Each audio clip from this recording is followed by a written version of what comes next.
Hello my dear students, बहुत बहुत स्वागत है सभी लोगों का नर्सिंग अड्डा 24/7 पे। तो भाई कुछ एग्जाम्स है जो कि आने वाले हैं, जिसमें बहुत कम समय रह गया है।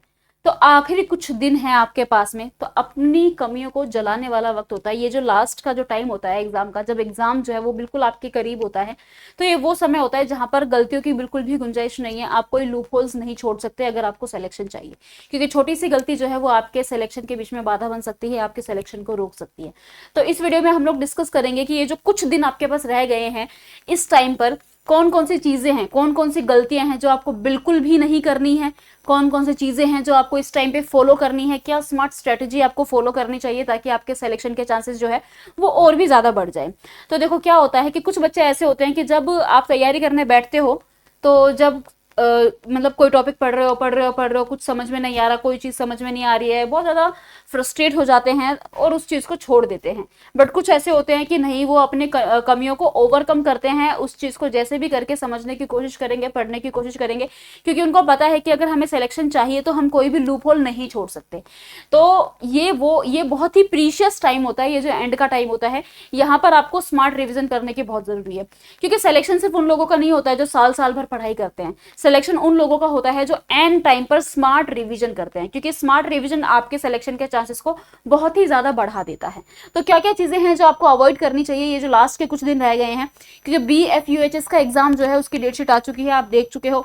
नोरसिट का जो एग्जाम है वो भी आपका 11 अप्रैल को होने वाला है। EMRS का एग्जाम के लिए कुछ ही दिन रह गए हैं, और SGPGI का एग्जाम भी संभावना है कि इसी मंथ में हो सकता है।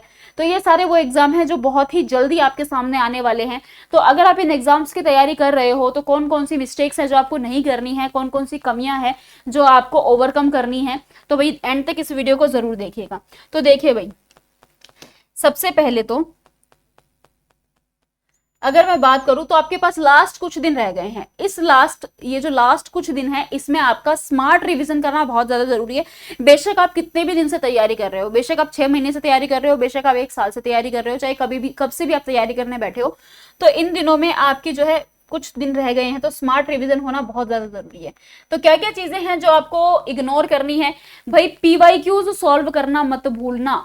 अगर अभी तक PYQ सॉल्व नहीं किए हैं तो जिस भी एग्जाम की तैयारी कर रहे हो, आज से ही उनके PYQs को देख लो।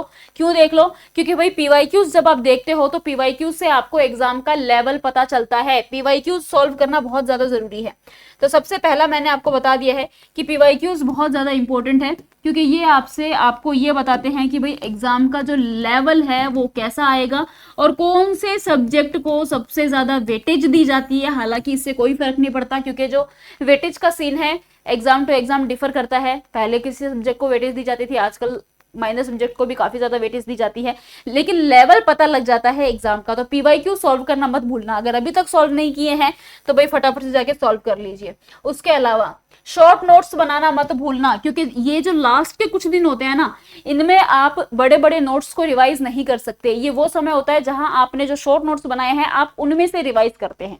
तो अभी तक पढ़ने बैठे हुए हैं, जिनका नोटशीट का एग्जाम है, जिनके कुछ दिन रह गए हैं, भाई जैसे जैसे पढ़ रहे हो, जो चीजें टफ लग रही है, इंपॉर्टेंट लग रही है, उनके शॉर्ट नोट्स बनाते रहो, ताकि जब एग्जाम का टाइम आए तो उस टाइम पर आप उन नोट्स में से रिवीजन कर सको। क्वेश्चन प्रैक्टिस करना मत भूलना भाई, नहीं तो टाइम मैनेजमेंट कैसे करोगे? अगर क्वेश्चन प्रैक्टिस नहीं करोगे, मॉक टेस्ट नहीं दोगे, तो टाइम मैनेजमेंट कैसे करोगे? नेगेटिव मार्किंग को रिड्यूस कैसे करोगे?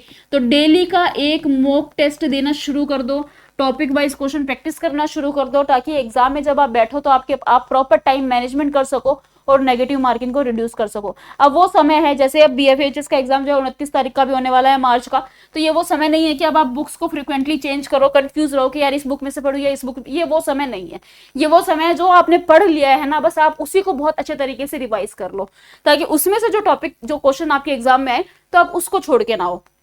तो बहुत ज्यादा बुक्स को चेंज नहीं करना, और ऐसा मत करना कि आपने सिर्फ एक ही सब्जेक्ट पे फोकस किया हुआ है कि भाई हाँ फंडामेंटल में से सबसे ज्यादा क्वेश्चन आते हैं तो मैं खाली फंडामेंटल कर लूं, MSN से आते हैं तो मैं खाली MSN से कर लूं। ऐसा मत करना।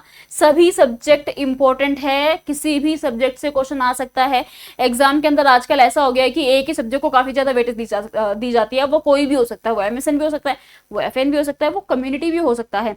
तो इसीलिए सिर्फ एक सब्जेक्ट पे फोकस नहीं करना। और ये जो गेसिंग का खेल होता है ना, ये खेल मत खेलना भाई कि एग्जाम में आप सिर्फ गेसिंग के ऊपर निर्भर हो। आप एक क्वेश्चन प्रैक्टिस कर रहे हो, मॉक टेस्ट दे रहे हो, उसमें आप गेसिंग पे निर्भर हो गए हो कि हाँ चलो इसका आंसर ये हो सकता है, चलो इसका आंसर ये हो सकता है। ये खेल मत खेलना, ये खेल आपको डुबा देगा। तो गेसिंग का खेल मत खेलना। अपने कंसेप्ट को इतना स्ट्रांग बना दो कि भाई आपके सामने जब क्वेश्चन आए तो उस क्वेश्चन को आप बहुत ही अच्छे तरीके से अटेम्प्ट कर सको।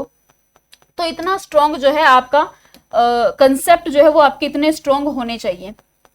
उसके अलावा स्ट्रेंथनिंग ऑफ वीक टॉपिक्स, जो टॉपिक्स वीक है लेकिन एग्जाम के पर्सपेक्टिव से इंपॉर्टेंट है, उन टॉपिक्स को स्ट्रांग बनाने की कोशिश करो, उनके क्वेश्चंस को अटेम्प्ट करने की कोशिश करो। ये वो टाइम है जब आपको फोकस करना है, रिवाइज करना है और अपना बेस्ट वर्जन निकालना है। अपना एग्जाम के अंदर आपको बेस्ट देना है। बहुत ही पीक पीरियड चल रहा है इस वक्त आपका, तो भाई इन सब चीजों का ध्यान रख लेना क्योंकि अब कुछ दिन रह गए हैं और इन कुछ दिनों के अंदर आपको स्मार्ट रिवीजन करनी है। ठीक है, तो ये वो चीजें हैं, इनमें से आप देख लीजिए कौन कौन सी चीजें हैं जो आपने अभी तक नहीं करी है। बिल्कुल भी ये वो समय नहीं है कि आप किसी भी चीज में अपना टाइम वेस्ट करें। किसी भी चीज में आपका टाइम वेस्ट नहीं होना चाहिए किसी भी प्रकार का।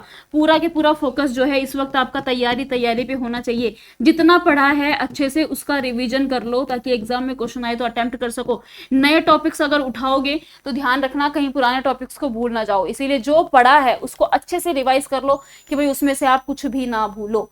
तो ये कुछ दिन हैं, बहुत इंपॉर्टेंट डेज हैं, अच्छे से इनको यूटिलाइज करो, प्रॉपरली टाइम मैनेजमेंट करो।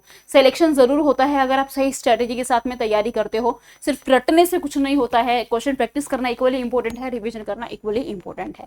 So this is all about this video. अगर आप कुछ भी जानना चाह रहे हैं, कोई भी डाउट है तो आप कमेंट सेक्शन में कमेंट कर सकते हैं। प्लस अगर आप तैयारी करने बैठे हुए हैं और जैसे कि मैंने बोला कंटेंट बहुत स्ट्रांग होना चाहिए, अगर आपके पास कंटेंट नहीं है तो आप अड्डा 24/7 के साथ भी जुड़ सकते हैं। तो उसके लिए आपको करना क्या है, आपको जाना है गूगल पे और सर्च करना है अड्डा 24/7।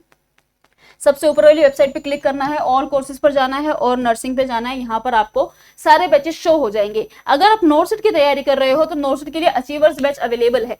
जैसे ही आप बैच में एनरोल करोगे, ये मत सोचना कि बहुत कम समय है तो हम आपको सिलेबस कैसे कराएंगे। जैसे ही आप बैच में एनरोल कर दोगे आपको सारी रिकॉर्डेड क्लासेस प्रोवाइड कर दी जाएगी। तो आप रिकॉर्डिंग्स देख के एज सुन एज पॉसिबल अपना सिलेबस जो है पूरा कर सकते हो। आपके पास कंटेंट जो है अच्छा खासा इकट्ठा हो जाएगा। तो एनरोल करने के लिए आप ये 75% ऑफ चल रहा है 2499। यहाँ से बाय नाउ करके आप कूपन कोड यूज कर लेना YT05। जैसे ही आप लगा देंगे आपको एक्स्ट्रा 2% ऑफ मिल जाता है। 2299 में आपको ये बैच मिल जाता है। अगर आप EMRS की तैयारी, BFUHS की तैयारी कर रहे हो तो इसके लिए भी हमारे पास में बैच अवेलेबल है। फाउंडेशन बैच बहुत जल्द स्टार्ट होने वाला है। 2499 का बैच है। यहाँ से बाय नाउ करके इसमें भी आप कूपन कोड यूज कर सकते हो YT05। जैसे ही अप्लाई कर दोगे 2299 में आपको ये बैच मिल जाएगा। और जितने भी एग्जाम्स के मैंने नाम लिए, अगर सबकी तैयारी कर रहे हो तो आप नर्सिंग महापैक में एनरोल कर सकते हो। ऑल इन वन पैक होता है। चाहे किसी भी एग्जाम की तैयारी कर रहे हो, एक बैच ले सकते हो, एक बैच में इन्वेस्ट कर सकते हो। RRB, नोटसेट, SGPGI, BTSC के सारे एग्जाम्स का ऑल इन वन पैक है। 2924 बाय नाउ कर देना, कूपन कोड लगा देना YT05। जैसे ही अप्लाई कर दोगे भाई 2690 में आपको ये बैच मिल जाएगा। बस ये ध्यान रखना कि आपको कूपन कोड यूज करना है YT05 for extra 2% of. Plus अगर कोई भी क्वेरी है तो जो स्क्रीन पे नंबर आ रहा है आप यहाँ पे कॉल करके बात कर सकते हैं 9240231061। इन सभी बैचेस में आपको लाइव प्लस रिकॉर्डेड क्लासेस दी जाती हैं। साथ में आपको कंप्लीट PDF नोट्स प्रोवाइड किए जाते हैं। आपके डाउट सेशंस होते हैं, मॉक टेस्ट भी प्रोवाइड की जाती है, पर्सनल मेंटरशिप भी होती है, MCQ सेशंस भी अकॉर्डिंग टू एग्जाम पैटर्न जो है आपको करवाए जाते हैं। अगर कोई भी डाउट है तो आप कमेंट सेक्शन में कमेंट कर सकते हो। So this is your peak period. अच्छे से तैयारी करें, बिल्कुल भी अपना टाइम वेस्ट ना करें। All the very best. Thank you so much.